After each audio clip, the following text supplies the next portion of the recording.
Hello, boys and girls. Greg from the Scary Spirits podcast here again to make you a cocktail. Today, we will be making the Vincent Price cocktail, new fashioned. Something he came up with. I don't know. So we're going to take our rocks glass.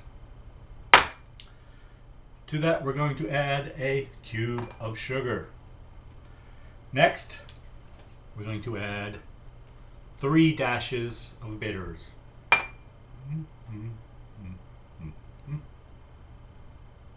Or more. To that, a splash of club soda.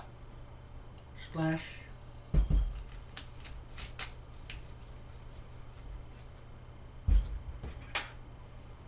Then we're going to stir that around a little bit to try to get the sugar cube to dissolve. Apparently, basically what we want is a film of sugar on the bottom of the glass.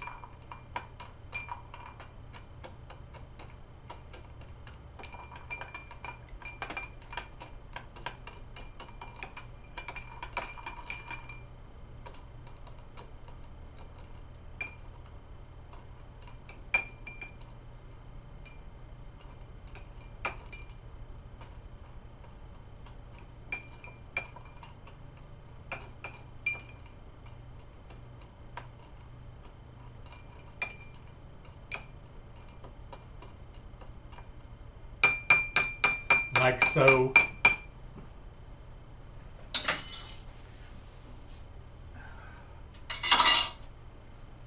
Next, we're going to add Canadian whiskey. I'm using Crown Royal. 1.5 ounces.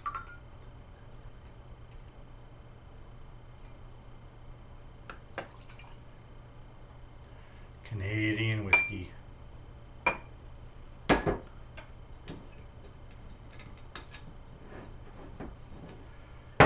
Next, we're going to add some ice.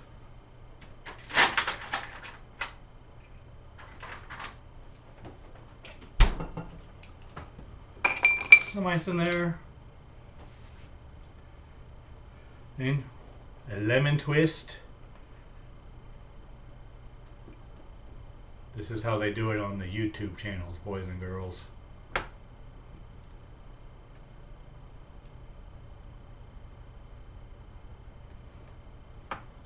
And we put it in there.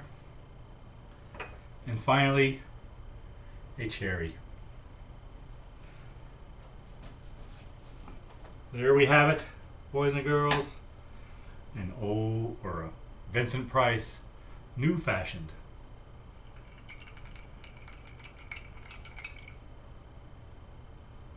Smells good. Lemony.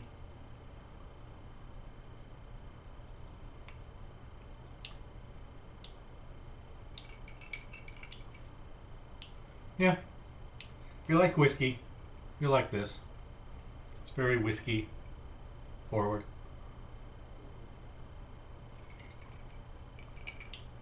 Alright. Thanks for watching, boys and girls. Hope you enjoy the podcast. See ya. Having siblings can definitely be a benefit. Organ donation, for example. Or instant friends. And sometimes an easy scapegoat. We've all done it, blamed a brother or sister for an injustice we've committed.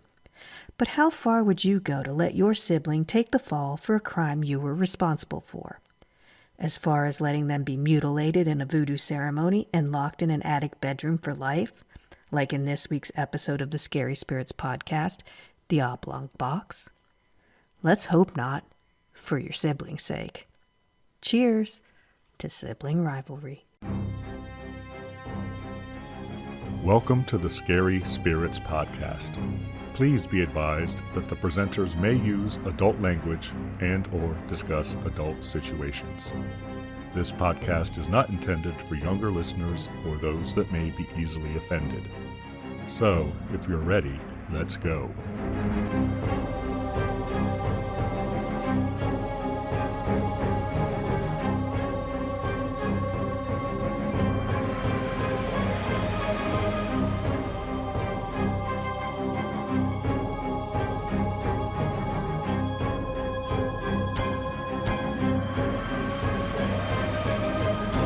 Hi, I'm Greg, Hey, I'm Karen. and welcome to the Scary Spirits podcast. Podcast that combines the two very different but highly compatible worlds of scary films and alcoholic spirits. What could possibly go wrong? Indeed. How are you, Karen? I'm doing great. How are you, Greg? I'm okay. I'll take that. All right, Karen, I believe this week's film was your choice. It is an odd number, episode 57. It was my choice. What film have you chosen for us, Karen? Today, we're going to talk about The Oblong Box. The Oblong Box. From 1969, Karen? That's the one. Any reason you chose this film over all of the millions of others? Well, not exactly sure when Vincent Price's birthday is, but it's this week, and so is Christopher Lee's birthday. Their Am I right? birthdays are both on Friday, Karen. And they're both in this movie. Yes. Apparently, this was the first film they did together, even though they're only together for like 1 minute. So I think they filmed it completely separate. I don't even think it's that long. I was wondering if we were going to get to the end and they never were together, but there is a moment where they are. And well, I'll save it for when we get there, Karen. But I have Ooh, things to say about that moment. I can't wait. So you chose this film because it's Christopher Lee and Vincent Price's birthday, right? Correct? Sir Christopher Lee, I believe. Yes. And Vincent Price's birthday. Yes. Touche, Karen. Yes, Right. That's why. I looked for films that had the two of them together, and this one looked interesting to me. I believe it's supposedly based on an Edgar Allan Poe story. That's what they say. I didn't read the story, so I don't know how close it is. Which makes it the second Poe story this month. Yes. All right. Do you have a cocktail for us, Karen, or are we just drinking water? First off, we would never be drinking water, Or but I do Kool-Aid? have a cocktail. Oh, yeah. I've been known to drink the Kool-Aid. Yes, I have Vincent Price's new fashioned cocktail. How would you make that, Karen? Is it a takeoff on an old fashioned? I believe it is. And it does say that this serves one. So don't be sharing out there. Yeah, obviously, Karen. It serves I know. one. Yes. My glass is like 1/3 full. Right, go on. You need 1 lump of sugar, or if you don't have that, you can use 1 teaspoon, 3 dashes of bitters, 1.5 ounces of light Canadian whiskey, a splash of club soda, 1 twist of lemon, and 1 maraschino cherry. Karen, which Canadian whiskey did you use? I was hoping you weren't going to ask me that.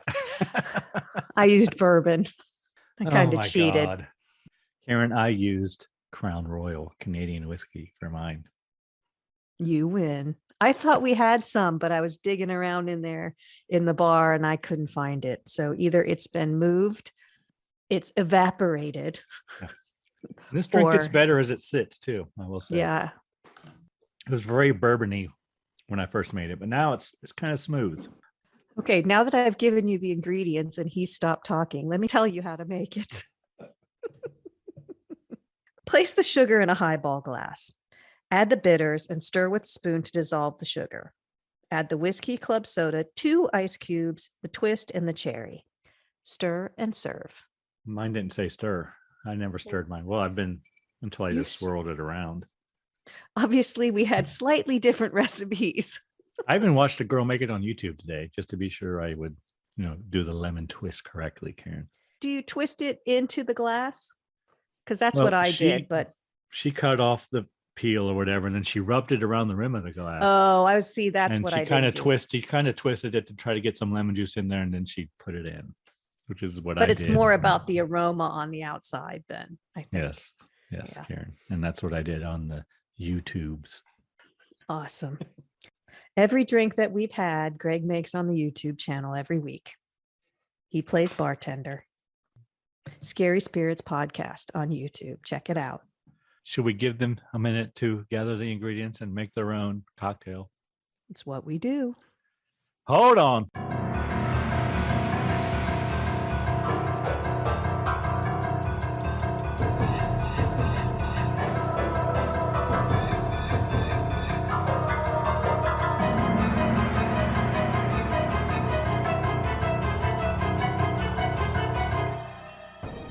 And we're back. Yes, we are. All right, Karen, you're doing all the work this week, Karen. You have to come up with the drink. And now, Karen, do you have a synopsis for us? Well, it's my week. I do. Oh, thank God. Tell me a story, Karen. The Oblong Box. Julian hides his horrendously disfigured brother, Sir Edward Markham, in a tower where he is kept in chains. Anxious for freedom, Edward fakes his death with the aid of an immoral attorney, Trench, and a pill that puts him into a catatonic state. But the escape plan takes a treacherous turn when Julian unwittingly buries his brother alive. And he's later unearthed by grave robbers under the employ of the malevolent Dr. Neuhardt. Thank you, Karen, for that brief synopsis. It's pretty accurate. It is. All right. Are we ready to get into it? Do we have anything else to cover before we start? Let's get into it. Okay, Karen. The Oblong Box from 1969. Only way I could watch it on YouTube. Is that correct, Karen? Yes, that's where I watched it also. Okay. Wasn't bad, though. No, it's pretty good quality. A little dark at the end. I had trouble, but... Yep. Movie opens and we have natives dancing in a hut, Karen. It looks like an African village with dancers and drums. And they nail a man to a cross, Karen. One of those old-timey X crosses we've talked about previously. Yes. And then we cut the scenes of a guy like doing some weird voodoo dance with a knife, and we see a goat and he's dancing and we see a goat, whatever. It goes back and forth. We also see another man approaching in the jungle. Vincent Price, Karen. That's who that is. If you Thanks. weren't aware. I was aware. So Vincent watches from outside the hut from, the jungle or whatever. But then he enters the hut and he is grabbed. The guy stabs the goat and there's very unrealistic colored blood on the knife. Yeah, that's something that is prevalent in this movie. It's very bright red. Yes. Paint or nail polish or something. Whatever. And Vincent Price says, "Oh my God, Edward." So apparently Edward's the dude on the cross. So there's I don't know how unique it is, but it's an odd thing. They do a lot of camera work in this movie from Edward's POV point of view. Yeah. So the voodoo or witchcraft guy gets very close to him, and there's a lot of very up close, like he would be in Edward's face with his teeth chattering and all kinds of crazy stuff. But yes. So we find out that it was Sir Edward nailed to the cross. Yes, it was. And then we have credits, Karen. With lots of eyeballs. Yeah. Graphic. Eyeballs. Not graphic like gross, just drawn eyeballs, which was an odd choice, I thought. Drawings. And after the credits, we cut to an English manor. It looked like to me. And someone is breaking through a door on the interior of the manor, I would say. You do see a light at the very top of the house, the manor. So I thought maybe it was the attic.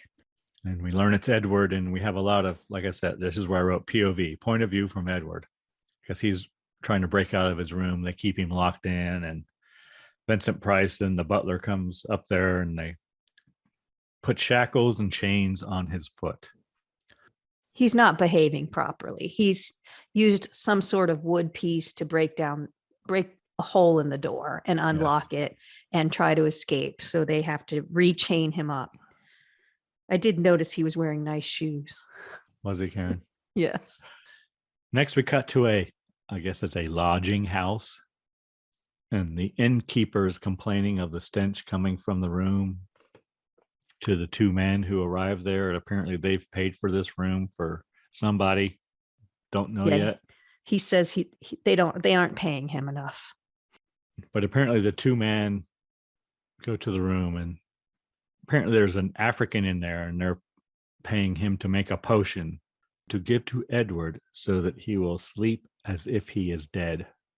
Yes, he's a very well-dressed African man. Did you catch his name, Karen? I did not. I didn't either, but I did look it up. It's Nagalo. Okay. You'll have to remind me because I just say the African man. That's what I say the whole time too. Because I just looked But it he's up. making a potion of some sort that yes, you're right. If Edward drinks it, he will sleep as if he's dead. It's witchcraft. Or voodoo. I think they call it witchcraft in the movie. They do. So next we see Vincent Price, who we learn is named Julian. And are you going to call him Julian or are you going to? I call him Julian the rest of the way. Okay. And his bride-to-be, the lovely Elizabeth, in her wonderful gowns, Karen. It looks like his daughter. What are you trying to say, Karen? Do they have a family resemblance? Or are you... Is that what you're saying? I'm saying he looks a little older than she does. Oh, okay. Looks like they might be in the grandfather's club. Well, he's done well to, keep his hair from graying, apparently. Even his beard and mustache is very, naturally colored, I would say. Okay. He still looks like her father. And Elizabeth has more gray than he does, because she's got some gray coming on her temples, I noticed. But anyway, we see Julian and Elizabeth. And Elizabeth says she wants to get married at sea. But apparently Julian has been preoccupied since he returned from Africa, Karen. And he's not happy anymore. He doesn't smile anymore, Karen, like he used to. She says he came back a different person. He's always brooding. But Julian won't tell her what happened in Africa. But she says when they're married, they're going to share everything. Silly girl. Yes. So next we see Mr. Trench meeting with Julian. Apparently he has just returned from Africa. And we learn that Julian has a plantation in Africa. And Trench asks how Edward is. And they talk about him a little bit there. And apparently there's something wrong with Edward's appearance, his face or something. And now it has gone to his mind. He's a little bit crazy. Cray, as they say, as the kids say, Karen. They say his mind is going. Well, Trench also suggests that Julian should put him in an asylum. But Julian says no. And Trench wants to see Edward. And at first Julian says no. But then he says, well. Julian says that he himself is the only one who is allowed to see him. Yeah. But then he relents. And the butler. Well, yeah. But the butler doesn't count. But Julian does say the last time Trench was there, Edward seemed to be much better after he saw Mr. Trench. Yes, and Trench says he's not afraid. No. But Julian gives him some rules. Don't stand too close and don't let the shock of how he looks worse show on your face. So he agrees to let Trench go in and see Edward. So Trench goes into Edward's room and Edward grabs him by the neck and asks if he has done what he has been asked to do, apparently. And again, they're using point of view. Yes. So everything is from Edward's point of view. It's just, that's his greeting. He chokes him and then says, hey, have you done what I asked you to do? Yes. And Trench says that it will be ready in 2 days. Yes. Whatever it is. Which we kind of know because we were already at the African's place. I just also noted that Edward has an upper crust voice. What's that mean, Karen? He talks like he has money and education. Well, he does have money and education, I know, apparently. But I'm just saying that he's not talking like a crazy person. He's like an English gentleman, right? Yes, but that's how he's speaking. Yes. After he choked him, I thought maybe he would. Oh, well, as he's choking him, Karen, he says this. Yes. I just thought he's not acting particularly wild and crazy with his voice, but he is in his manners. Yes. So next we see Julian and Elizabeth walking through the meadows or whatever the hell. And They come upon a cemetery, and apparently a grave has been dug up, Karen, by body snatchers. But they failed because apparently the body is still in the fucking coffin, right? That's what I thought too. They dug it up and couldn't get the lid off before they were stopped or something. And Julian insults doctors in general. I like how their lovely walk through the meadow goes past the cemetery. Romantic. Oh, that's probably the family plot, right? I guess, but Julian didn't seem to know whose body was being snatched or attempted to be snatched. True. So next, Elizabeth tells Julian that the people in the town have been starting to talk about him, Karen, spreading rumors of demons and ghosts with ghastly chains. I guess before he went to Africa, the house was open, had parties, was more of a social place to gather. And when he came back, he would have all the townsfolk over regularly so they can drink his booze and dance on his floors and put the cools out on the floors. Yeah. So, now they talk about him. He's surprised to hear that people talk about him. Yes, he is. Next, we see Trench and the African, Ngalo. And apparently they're outside the stately English manor, Karen. They arrive on horseback at night. Ngalo throws a rock at Edward's windows, Karen. We've talked about that before. You've done that, right, Craig? I have not done that. I have been on the receiving end. Karen. Oh, that's what it was. Okay. People have thrown rocks at my windows. I have not thrown rocks at windows unless to break them. Excellent. So you were throwing rocks, not pebbles. Yes, apparently. Allegedly. And I guess Edward opens the window, and then the African Ngalo uses a pea shooter, and he sends something up to him. Yeah, whatever. Yeah, uses a straw, Karen, with a piece of paper in it. Spitball. He spitballs it. Yeah, spitballs something up to him. Well, he's got excellent aim. Yeah, he's got a good arm and excellent aim, apparently. Because it's like a little, what would you? It's like a BB or a BB, but bigger. Yeah, or a marble size. Yeah, but that took some air power to get it up there. Yeah, got it in one shot. Right. What we see is Edward picking it up, so that's how we know on the it's floor, a ball. And he picks it up. But we never see Edward. It's just all of his point of view. Everything from Edward to this point is from his point of view. Next, Julian receives a letter from a courier on horseback, Karen. And apparently Elizabeth's father is going to make her go to Italy, and they can no longer be betrothed. Yeah, because Julian is acting cray-cray. And she says it isn't her decision. I did notice. And he's old as fuck. Well, that too. But he has money. But he's playing the piano by candlelight, and it is very bright. The piano forte, Karen. Okay. But whatever. Yeah. So that's distressing news for Julian. Yes.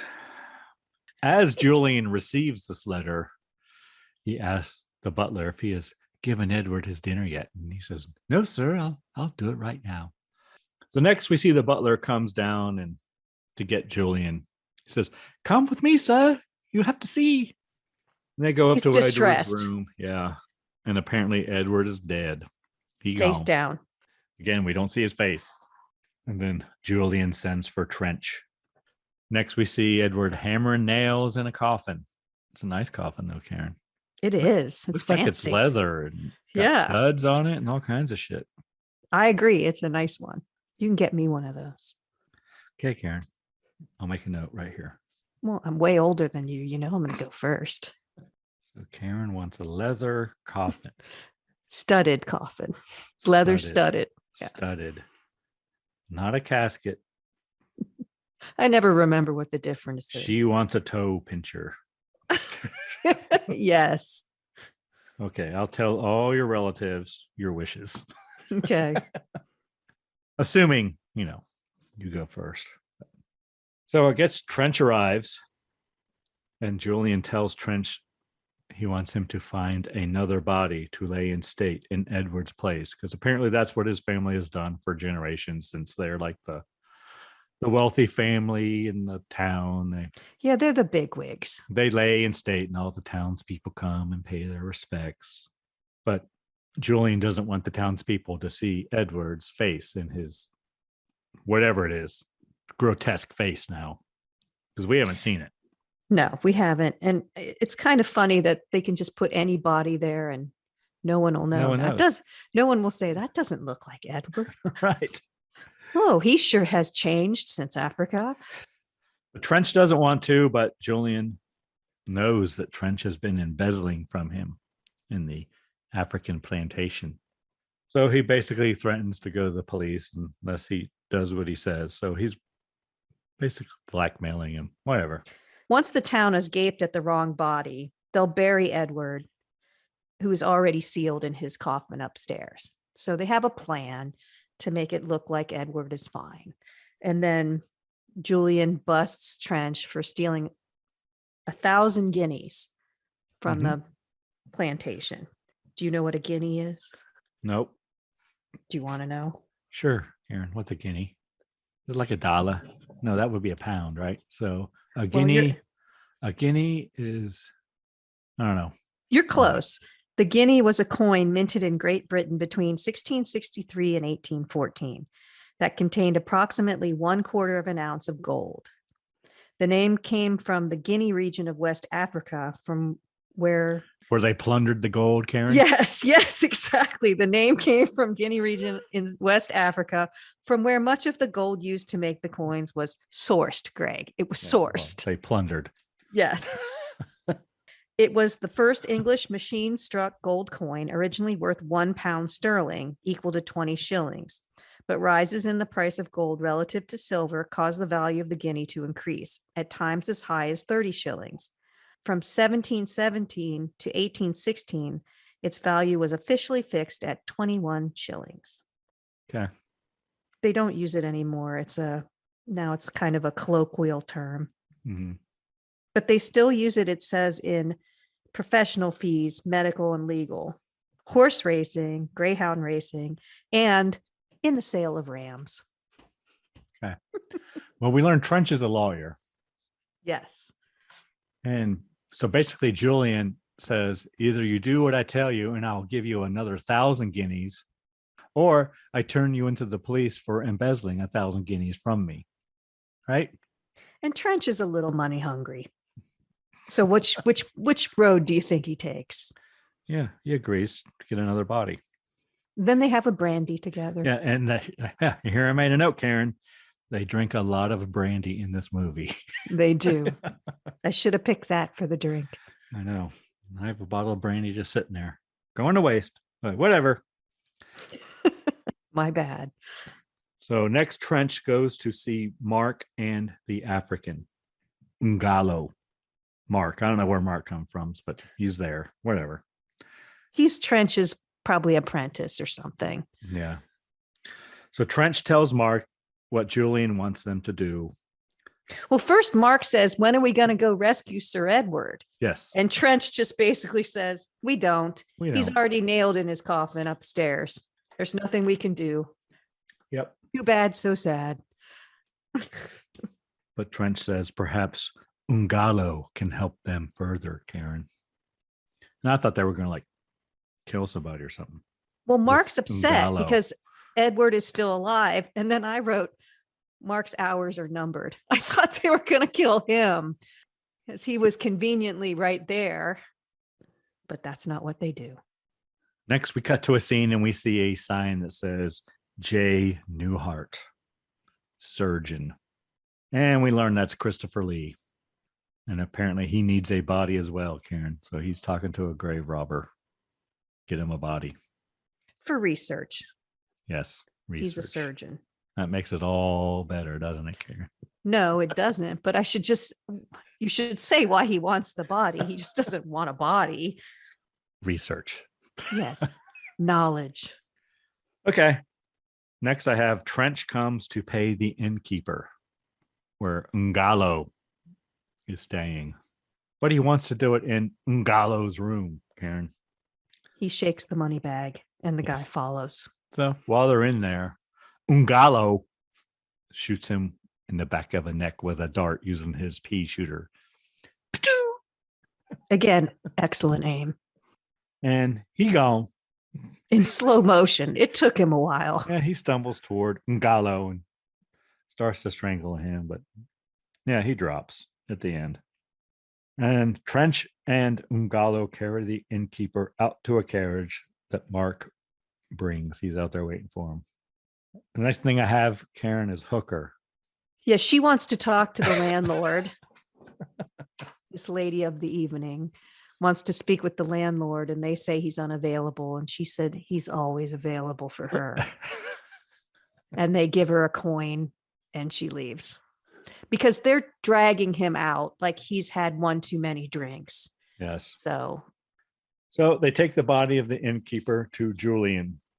Next, Karen, we see the body lying in Edward's bed. On display. His arms are crossed. He looks pretty good. Townspeople are standing around him as Julian says some words and tells them that Edward has left donations to the poor and the church of the town. Substantial donations. Oh, yeah, Karen, as you do. Do you? And they all pray. You'll find out if you outlive me, Karen. I already know, Greg. Although I expect a substantial donation from you. I better make a note of that. Yes, please do. We probably have different ideas of what substantial is, but okay. Next, we see Trench, and he asks what happened to Edward. He wants to know what happened to Edward. He doesn't know. In Africa, he wants to. He know hasn't even what seen the happened body. He wants to know what happened in Africa to deserve such punishment.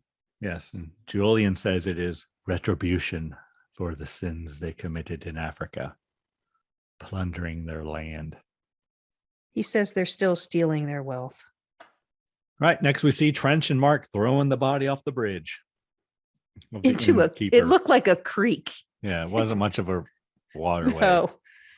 They had to stand there for like 5 minutes to be sure it like went under. I think it was supposed to be a river, but it looked like a creek. Next, we see Julian sitting by Edward's casket, the nice leather studded casket. And we have a montage of Africa happenings, Karen. Yes, he's remembering Africa. Or a flashback. A flashback, I think. Next, we see Edward being buried. And Elizabeth is there. So apparently she hasn't gone to Italy yet. And she feels so bad, Karen. She sent him that letter at his time of grief. And she just feels terrible. And she agrees to marry Julian again. They are betrothed once again. And of course, Julian is very happy now that his, brother is off his fucking shoulders. Exactly. Doesn't have to worry about that anymore. And we see Edward's headstone, it's like a cross, and it says 1825 to 1865. So that tells me this is happening in 1865. That's why I made a note. For some reason, I thought it was 1845, but that's not right. Yeah, so Edward is 40 years old. Do you think that means Julian's like 50? Doesn't he look a lot older than that? That's a little... Well, I think Edward looks older than Julian. Oh. When we see them both. Edward has but much Julian more gray hair. Is basically Julian. Our age. My age. I apologize. So that's a little disconcerting. Who Julian is? Yeah, I bet. Okay, Or you think Julian's younger? I don't know. Well, Edward, like I just said, Edward looks older when we see him. Edward's been through a little bit. I mean. Yeah, I believe we saw his face at the very beginning. Did we or did we not? I didn't, but I wasn't. He looked like he was much more fit because he had no shirt on at the beginning. He looks a lot heavier when we see him later, Edward. And he's got gray hair.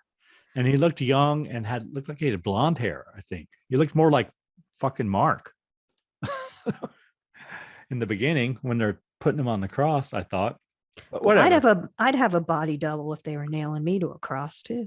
All right. So anyway. So next we see a man apparently guarding the grave of Edward. Because I guess grave robbing was all the rage back in the 1860s, Karen. Well, that's how surgeons and doctors basically got their cadavers. They paid grave robbers. For science, Karen, right? Yes. Knowledge. For knowledge, for the Yes. betterment of mankind, Karen, right? Sure. I mean, you don't know. You're dead. What difference does it make? That's why I'm going to be cremated, Karen. No one's going to take my body. Make my leather studded coffin easy to open. Easy access. Hinges And- and the... Yeah, and don't bury it too deep. So basically, but then we see two men attack the guy guarding the grave. And a third man comes in and hits him in the head with a shovel, and he gone. So now they have two bodies. All the while he's screaming, "Murder! Murder!" Which is what they do apparently in the 1860s. I have written in my notes, all for science. Yes. Next, they begin digging up Edward's grave. And here's where I wrote, why don't they just leave fucking Edward in his grave and take the body of the guy they just killed to the doctor? Because they get double the price now. So, grave robbers take Edward's coffin to Christopher Lee. I call him Christopher Lee the whole time. Sir Christopher Sir. Lee. Sir, I should call him sir. You're right. Oh my God, I'm so disrespectful. They bring Sir Christopher Lee, the man who they killed, as well. And the grave robber tells Sir Christopher Lee, you better not whisper a word of this. But Karen, Sir Christopher Lee, quickly corrects him and says, he's in just as deep as he is. Yes, they could blackmail each other. Sir Christopher Lee is Basically. awesome. That's my takeaway from this scene. Yeah, don't fuck with me. I'll take you down. Right. Basically. Yeah. I am If I not go going- down, you go down. That's right. I am not going down alone, sir. So next, Sir Christopher opens the fancy coffin that Edward is in, and Edward rises and begins choking Sir Christopher Lee, Karen. I think that's his greeting. Sir Edward just chokes everybody. Next, we cut back to Julian and Elizabeth talking about their honeymoon. And Elizabeth says they should honeymoon in Africa, Karen. Julian says he does not want to go back there. And he says, as a matter of fact, he's willing to give up all of his property there and just retain their titles. He's willing to give up everything. Yeah, so they'll have no money, but they'll have their titles. Titles. Way to entice her after you're married. Oh, by the way, we're not. They're not gonna married yet. Oh, I thought they were. Well, they're talking about their honeymoon, Oh, she still marries him in a bit. apparently. Next, we see Edward putting on a red mask, like a red velvet. I don't know what it is. It's hard to describe. It's almost like a kerchief, but full face. And it's almost red like velvet. an executioner's mask, only it's red. But the back is, Open. yeah, there's no, it's not So like we a see bag. Edward's gray hair. So we know Yes. he's old. Yeah, he's probably 50. Yeah. No, he was only 40, you said. Yeah, he was 40. And Sir Christopher Lee, we learn, is not dead. I thought he was dead for a minute. I was like, well, that was quick. Oh, because he was choked. Yeah. Well, that didn't last long. And he is in the credits as like at the very end, like featuring Christopher Lee or something in the credits or whatever. So I didn't think he had a big part. Originally, at first, I thought he was going to turn out to be Edward until we saw him, but whatever. So Sir Christopher Lee agrees to keep Edward at his house. Lets him stay there. Well, Edward blackmails him because he knows that the previous night they murdered the grave guard. So he says, I'll tell on you if you don't let me stay here. He knows what's happening. So, and he makes himself right at home. Next, we hear a dog barking. Well, wait, there's one line that's kind of important. The doctor is the only one, Sir Christopher Lee is the only one who knows of Edward's resurrection. And Edward thinks that's perfect. And he's going to stay with the doctor, he says, until he repays some of his debts. So he's got revenge on his mind. And he only repays his debts in the dark of night. That's the best time. Yes. Next, we hear a dog barking. Duke the dog. And Duke finds the body of the innkeeper washed In up the on river. the shore. Yes. Yeah. Next, we see Sir Christopher Lee and Edward, and they're wondering, well, what should I tell the servants? Christopher Lee says. Edward says to tell them that he is a relative badly burned in a fire who wishes to keep his face covered. And Sir Christopher Lee says, that's plausible. Next, we cut back to the innkeeper, and they're pulling his body out of the river, and the police begin investigating.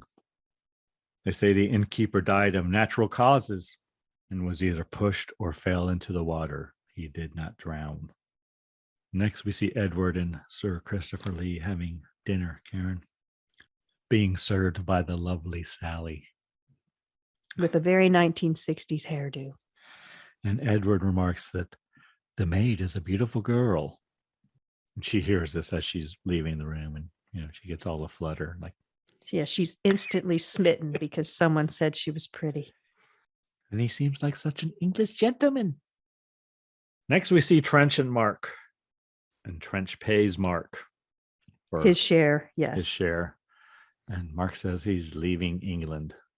And is Trench forging paperwork for Mark here? I wasn't sure. I don't know. I just know that Mark is the only one in this whole movie that seems to have a conscience. He's very upset that they've done this, and he wants to leave, like you said, and he says he regrets the day he ever laid eyes on Trench.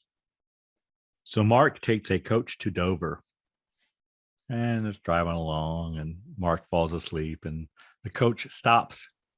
Of course, in the middle of nowhere. Yes, of course, Mark, pokes his head out and eventually exits the coach. And as he does, Edward grabs him, and he asks Mark where the witch doctor is. And Mark says he does not know. And Edward says, then you are useless to me. And he slits Mark's throat and stabs him repeatedly. Stabs him about 20 times. He gone. It took a while. He really went to town with the stabbing. Is this your first time listening to the Scary Spirits podcast? Or maybe you're a regular listener, but missed a few along the way. No worries.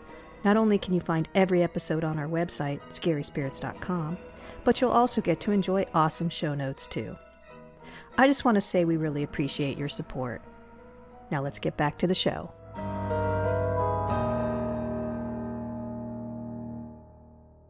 Next, Karen, there's a party at Julian's. Everyone's dancing.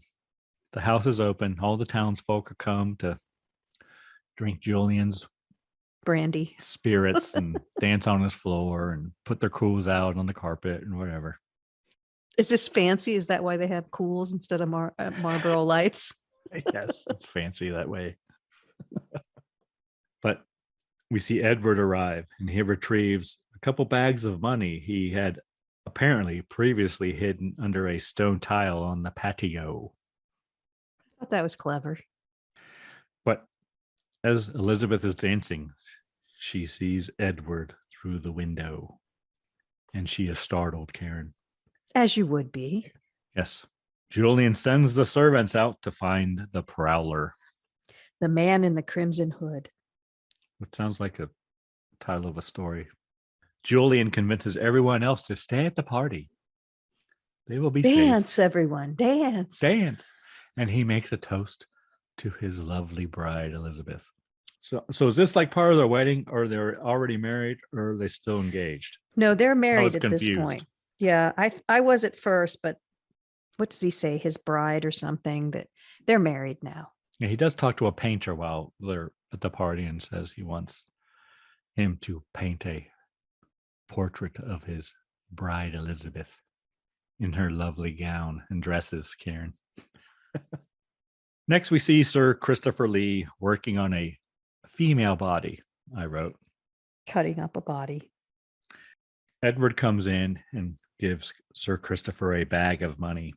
And then he goes up to his room, but on the way, he stops at Sally's room, Karen. Yes, he does. And they embrace, Karen. I think maybe they do more than that. Well, that's all I saw, Karen. That's all you see. But in the morning. Next, cut to Sir Christopher slapping Sally. He calls her a slut. And he dismisses her. He fires her, but she gets a little mouthy and says, I know what you do here. Yeah. She could go to the authorities. She will need some money to leave such a favorable position, Karen. That is what she says. But Sir Christopher says he may find himself buying her pretty body for a guinea or two in the near future. Yeah, he's pretty brutal. But Edward is asking Sir Christopher what happened to Sally. Sir Christopher tells Edward that she's gone and she will not return. Edward grabs Sir Christopher, but Sir Christopher says without his help, he would not last 1 minute. Next, we see Sally. And apparently, she's being hired by Julian and Elizabeth. Isn't that convenient? Yes. Julian says he wants everything to be perfect for Elizabeth, but she says she is afraid of the room upstairs, Karen. Next, we cut to Edward walking through the streets at night.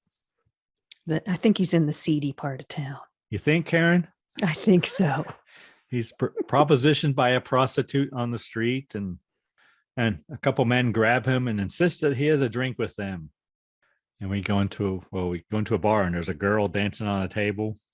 There's lots of girls dancing everywhere. Yes, and I wrote, we almost see one bare breast right here, Karen. Almost. They were very careful. But the man pushed Edward into the bar, and he stumbles around. He's still in his mask this whole time. Oh, yeah.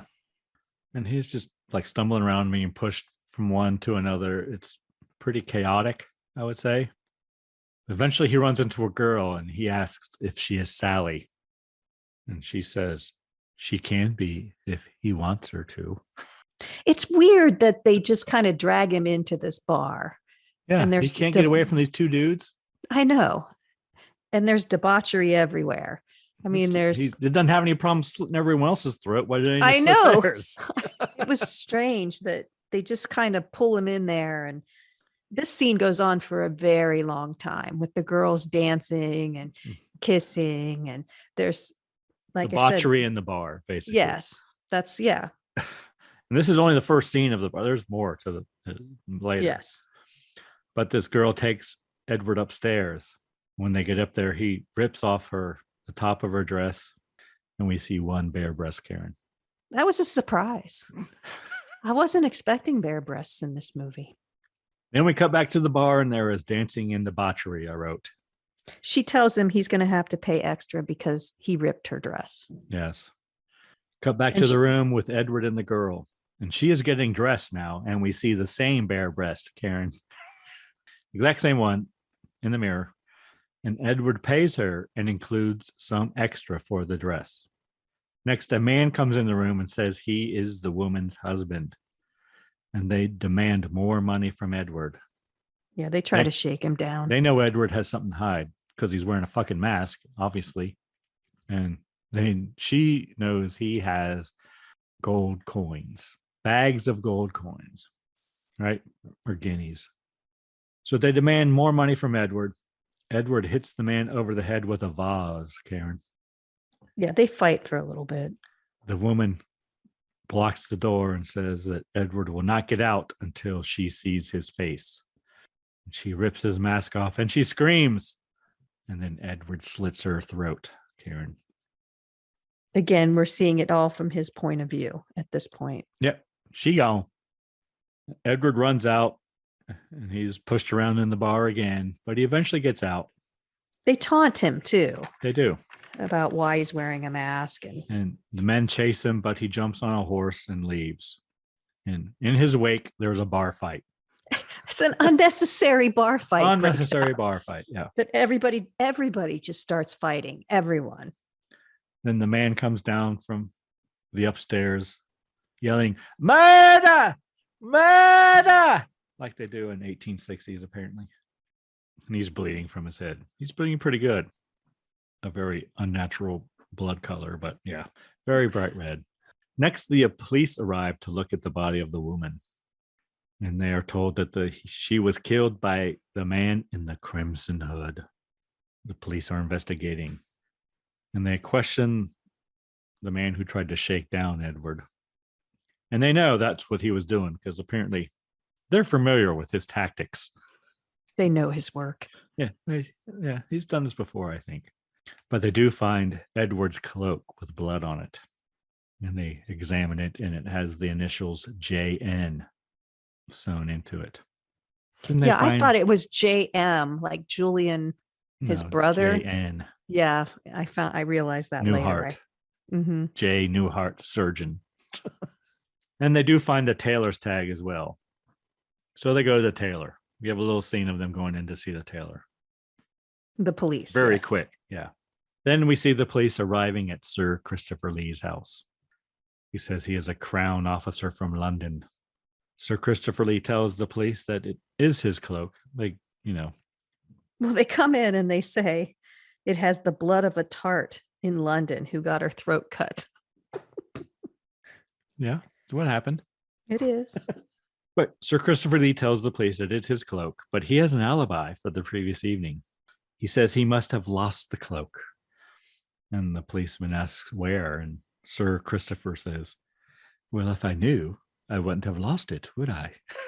He stays very calm during this whole thing. Oh, Sir Christopher Lee is very cool. He says his alibi is he was dining with someone. They can ask him, and it doesn't even sounded like someone prominent too. Yes, that they would be not afraid to ask, but they would have to believe. Next, we see Edward, and he asks Sir Christopher what he told the police. He says, I told them nothing.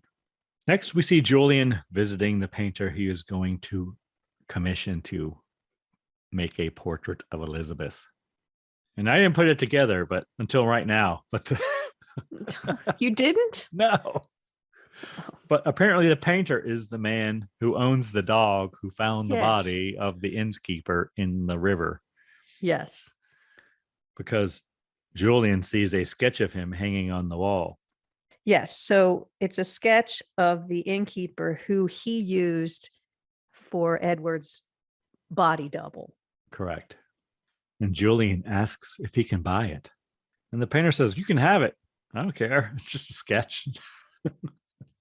He did from memory, It's like a pencil drawing, I think, or maybe charcoal. Yep. It's nothing fancy. It's just on a piece of paper. And they're looking at framed pieces of landscapes and he just happens to see this sketch hanging on. Jesus portraits. Jesus hanging on a cross, Karen. That was the first thing they looked at. It was a work in progress. Did you recognize it, Karen? I did not. I was wondering if this was supposed to be some famous painter or something. So next we see Julian confronting Trench. He takes the sketch. It's kind of suspicious because he takes the sketch and just runs out of the painters. Yeah, he beats feet and says, I got to go. Got to go now. Can't talk anymore. Because they were very much in deep conversation about the different paintings he had. He loved this landscape. He sees the sketch. He takes the sketch. He runs out of the painter's place. He says they will set up, sitting times and whatnot later. Got to go. So Julian confronts Trench. He wants to know how the innkeeper died. Well, and why did you throw him in the river? He thought he would put him back in his coffin. He thought they would dig up a body. I don't know, a fresh one, I guess, and then put it back. So he didn't understand why they put it in the river. Next, we cut to Sir Christopher questioning the grave robber about where they found Edward's body. So everybody wants to know where their bodies came from. Where are all these bodies coming from? And he wants to know who the body is, who it is. He doesn't know yet that Edward is Edward. It's just some dude that was alive in his coffin. Yep. And the grave robber refuses to tell him. Next, we go back to the Trench and Julian conversation, and Trench tells Julian about the plan to rescue Edward. Pretty much tells them the whole plan. They got the guy from Africa, Ngalo, and they were going to fake Edward's death, and then Trench was going to go rescue him, but Julian he spills the bean. He tells him everything. And Julian, to his credit, is appalled. Yes, because now he believes his brother was buried alive. Yes. But he still thinks he's in the grave. He doesn't know he's out walking around killing whores. Well, and other people. His debts. So next, Edward visits Trench, as he is having relations with a woman, I wrote, Karen. Date night. It's pretty spicy date night. And Edward confronts Trench. Wait, did you not notice What, You didn't Karen? the two boobs? They weren't. She covered them. You Right. saw them. I couldn't call that. Oh, I saw them. I mean, I if thought, I- oh, Greg's going to be happy. I could have, froze a frame and saw them, but that's too quick. All right. So Edward is not happy, I wrote. Edward wants to know where the witch doctor is, and Trench tells him. Edward stabs Trench several times and slits his throat right in front of his date. The witch doctor, Edward thinks, is going to fix his face. That's why he's looking for the witch doctor, because he has promised him somewhere along the line, there must have been an agreement that he's going to fix his face. But even though Trench tells him where the witch doctor is, Edward still kills him. Right in front of his date. Yep, right in front of her. And he leaves. She screams and he gone. Next, we see Edward going to see Ungalo. And Ungalo asks if he is the man he made the medicine for. Edward says yes, and he takes off his mask and asks Ungalo if he has ever seen a face like his before. Ungalo says, once. And he says he can help Edward for money. And Edward gives him a bag of gold coins, we assume. More guineas. Apparently Ungalo does some like voodoo shit, and we have flashbacks to Africa. Yes, Edward doesn't know why this was done to him. He wants to know what happened. He's confused as to why any of this happened. So the witch doctor is basically making a candle go in front of his face and then recounts what happened. Yes, we see a man on a white horse running over an African boy. And Edward says it was not him. But Ungalo says, are you the man they call Markham? He swears it wasn't him. Yes, and Edward says, yes, but it is also the name of my brother. That was a good twist. Dun, dun, dun. I wasn't expecting that. Next, we see Edward and Ungalo, and they're both kind of like out of it, asleep. And Edward awakes from his trance, ? I wrote. And he looks at himself in the mirror. We still haven't seen him yet. We don't see him now either. And apparently his face has not changed. And he attacks Ungalo, saying, it's no different. You haven't done anything. And Ungalo stabs Edward.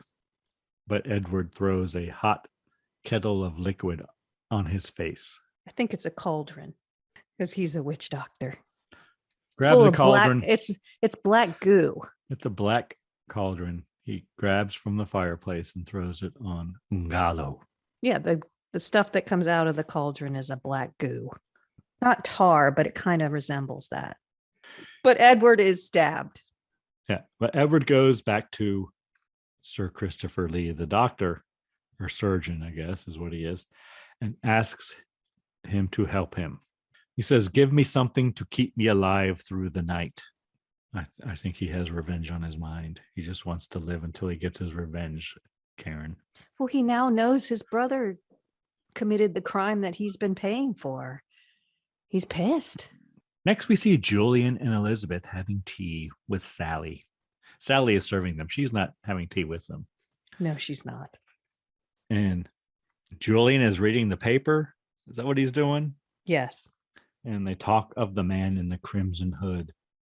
And Sally is very startled. Yes, Julian says, oh, Elizabeth, you've started a trend. Someone else has seen the man in the crimson hood and he slit someone's throat. So they're talking about the woman's throat that he slit. And then Sally drops the tea because she knows a man in a crimson hood intimately. Yes. And Sally tells them all about him. That he's at the doc's house. Yep. Yes. So Julian heads to Sir Christopher Lee's house. Next, we see Sir Christopher stitching up Edward. And he gives Edward a drink. But Edward does not trust Sir Christopher, and he slits his throat. Yes. It was rather abrupt. He asked for something to keep him going through the night. Sir Christopher Lee offers him a drink to help keep him going through the night. And Edward loses his mind and says, I don't trust you. This could kill me, and kills the doctor. He ain't quite gone yet, though, Karen. True. He just slits his throat. My apologies. Next, and they all have the same unnatural blood. All of these people. They do. Next, we see Elizabeth and Sally, and they're going to have some brandy, Karen. Sally's very upset, so yes, she's trying to calm her down. Yeah, we cut back to Julian arriving at the doctor's house, and there is no answer at the door. So he enters, and he finds Sir Christopher on the floor. Barely alive. But not quite where we saw him last, Karen. There's some continuity issues here, which again makes me think that they were only on the set for this one time together, right? Yeah. So he finds Sir Christopher. Julian does. This is their one moment together, the two famous actors. Yeah, and there is a small pool of blood under Sir Christopher, but he hasn't quite bled out yet, Karen. So he hasn't lost his half gallon of blood or whatever it is, right? He's pretty close, though. He's getting there. And Sir Christopher says the name Markham. And then he gone. He has his death scene. Yes, he does. And Julian just leaves him there. I got what I need. I'm leaving. Yeah, he don't know him from Adam. He don't know he's Sir Christopher Lee. I think he does. Next, we see Edward, and he startles Sally back at the Julian's country estate. And he asks her where Julian is. Edward takes Sally out into the woods. Julian arrives. Apparently, it's not a far ride by horse to and from Sir Christopher Lee's house.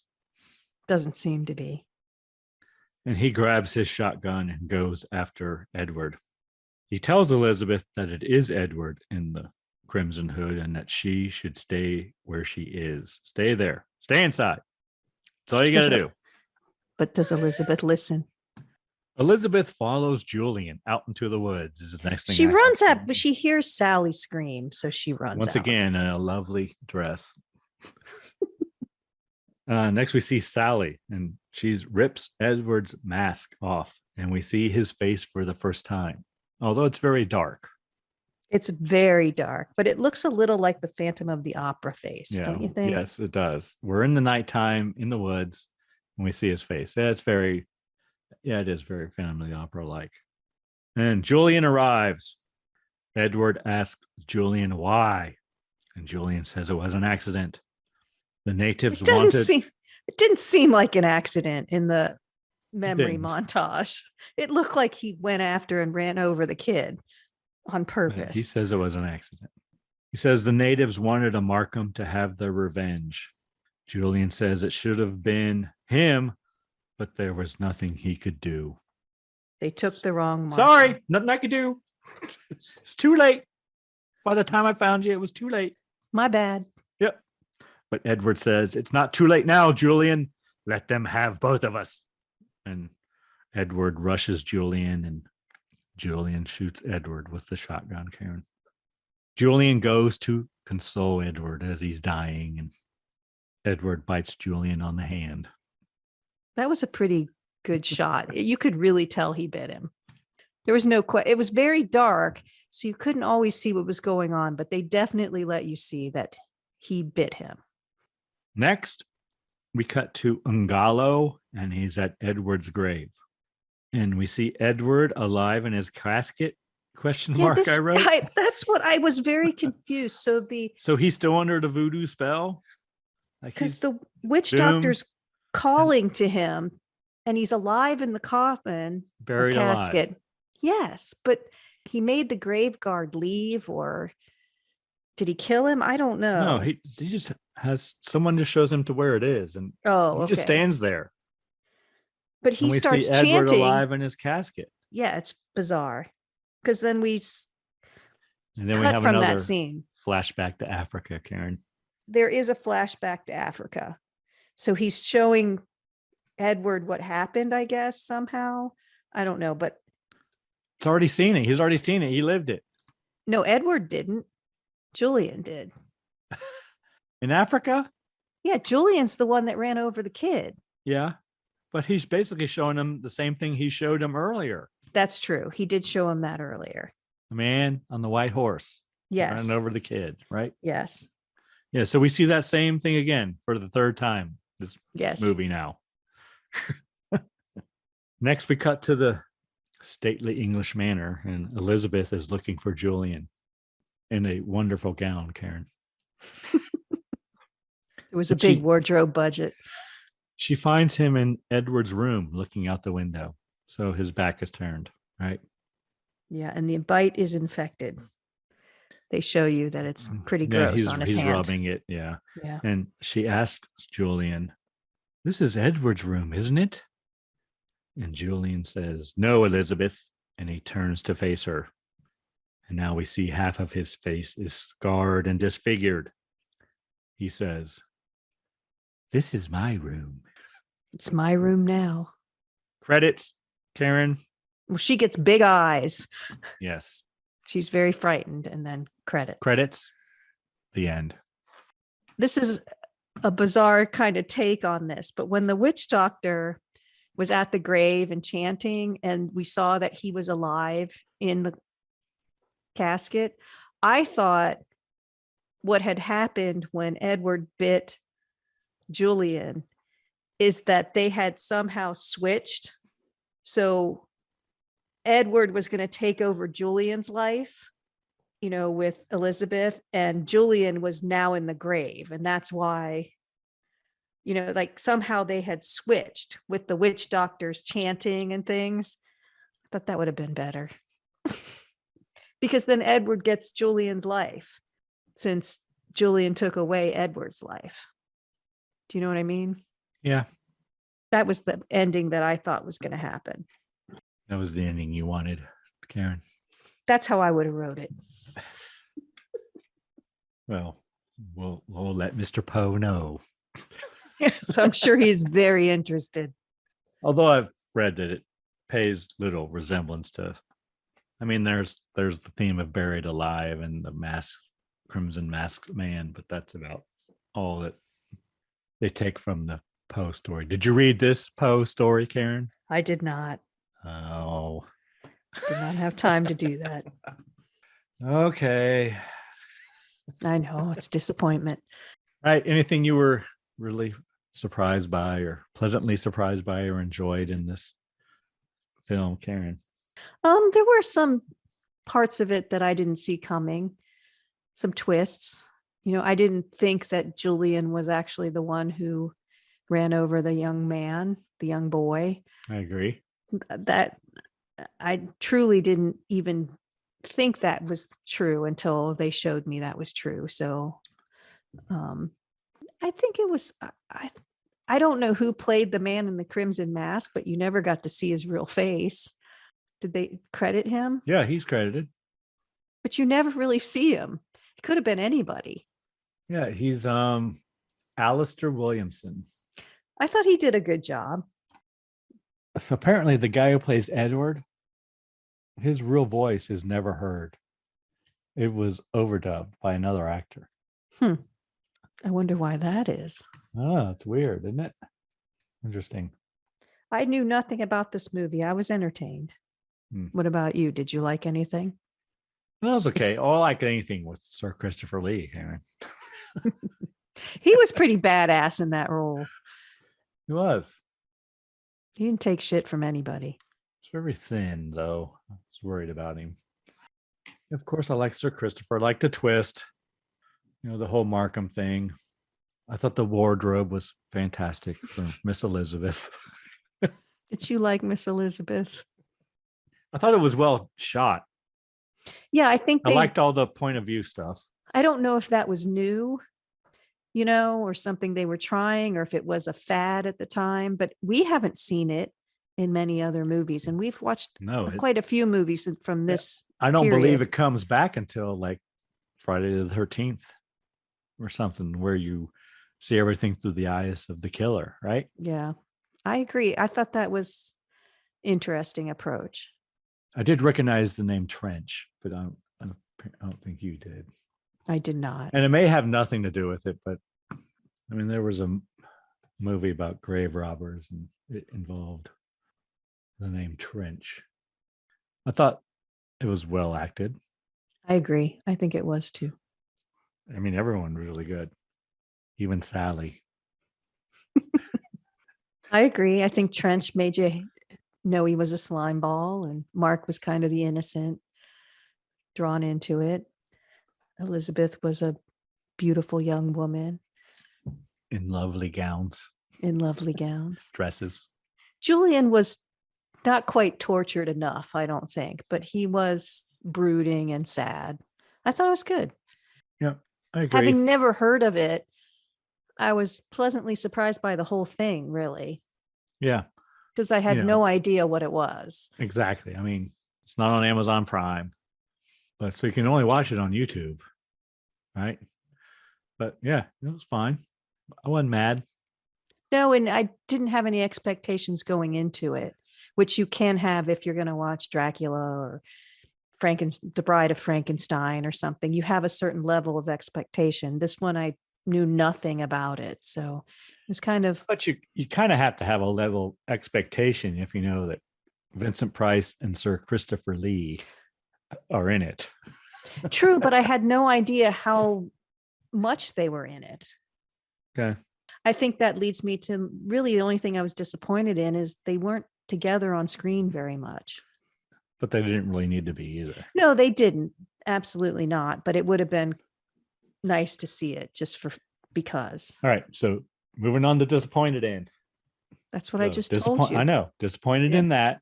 The continuity errors you noted. Yeah, continuity errors. Like, I guess Sir Christopher Lee could have like crawled across the floor a few more feet. But yeah, come on. There was no blood trail, Karen. So I don't know. I thought there were some errors there. And there wasn't quite half a gallon of blood, was there? Well, maybe he just was laying on top of it. I think his was just a flesh wound. The blood color was a disappointment. Yeah. You could definitely tell it wasn't. It looked like nail polish. Yeah, very bright red. I'm sure it was by design, though. Maybe, yeah. They could have used realistic blood if they wanted to. Color. So I don't know. 1969. I don't know what. Okay, and I was, just a wee babe. I don't know what the censorship laws and shit were like then.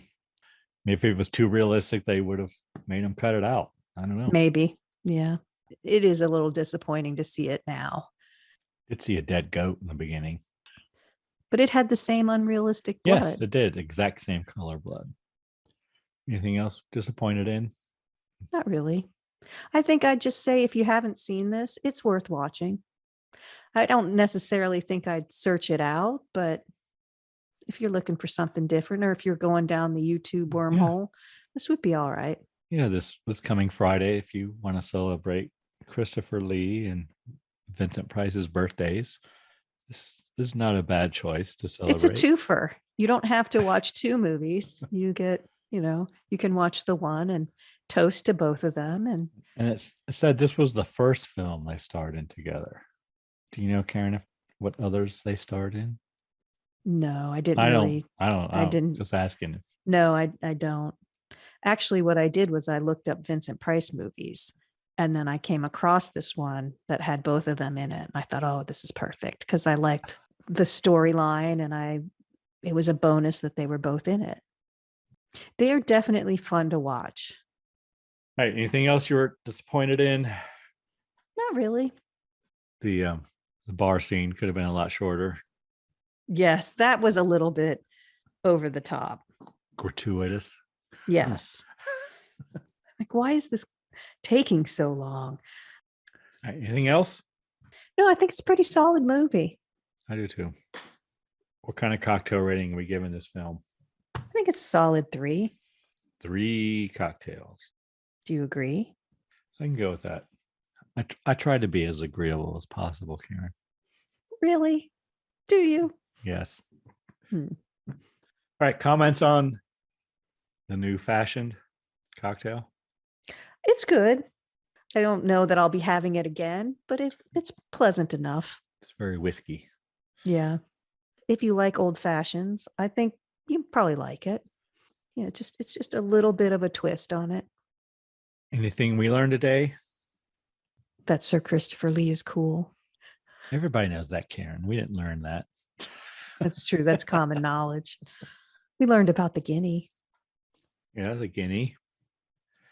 Named after the region in West Africa that they sourced the gold from.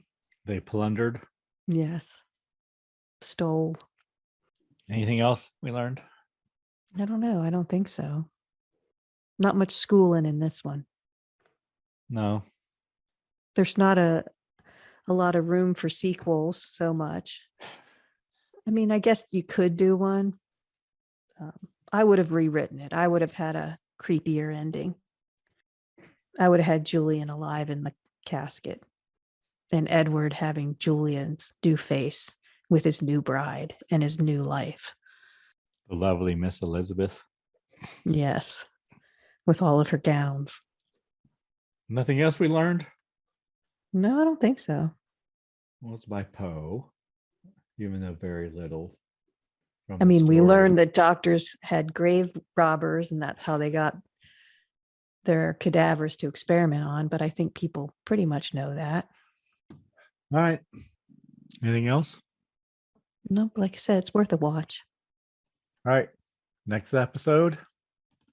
It's all you. What do you got? Is it me, Karen? It is. All right, Karen. I don't like the sound of that already. So next week, we're going to watch from 1934, Karen, the film Black Moon. Ooh. I know. This movie had kind of a zombie thing in it, right? Zombie theme or a voodoo kind of thing. The one we just watched? Yeah. Yeah, it had a witchcraft voodoo vibe. Yeah. Well, apparently Black Moon does too. And I didn't even know before I picked it. Well, why did you pick it? Because it has Fay Ray in it. Now you're a Fay Ray fan. Yeah, no reason. Black Moon, Fay Ray, pre-code 1934 film. That's why I picked it. Okay. The new moon is next Tuesday or next Monday, Karen, on Memorial Day, which is kind of a black moon, right?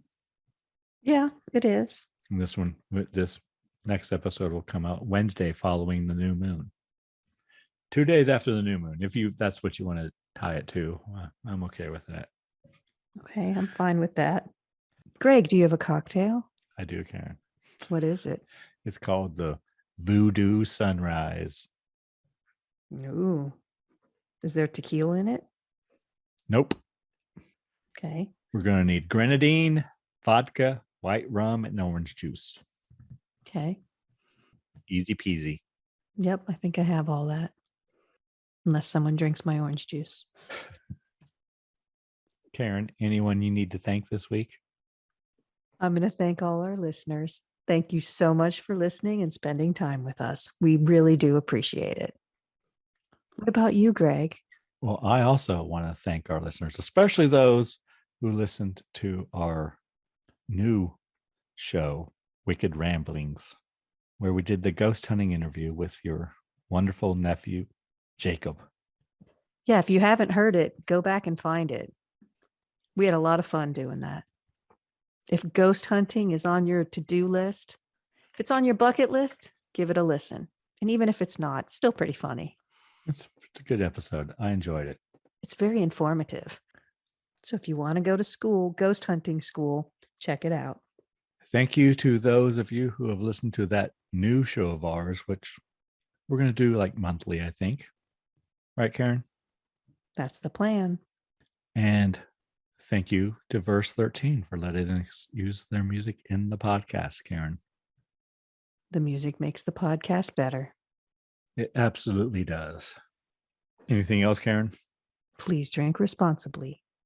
Yes. Hey, it's Karen, and I'm here to talk to you about getting social with us. Did you know you can follow us on Facebook, Instagram, and YouTube at Scary Spirits Podcast? Or check out our website, scaryspirits.com. If you have something to say, email us at info@scaryspirits.com. And as always, thanks so much for listening. Please drink responsibly.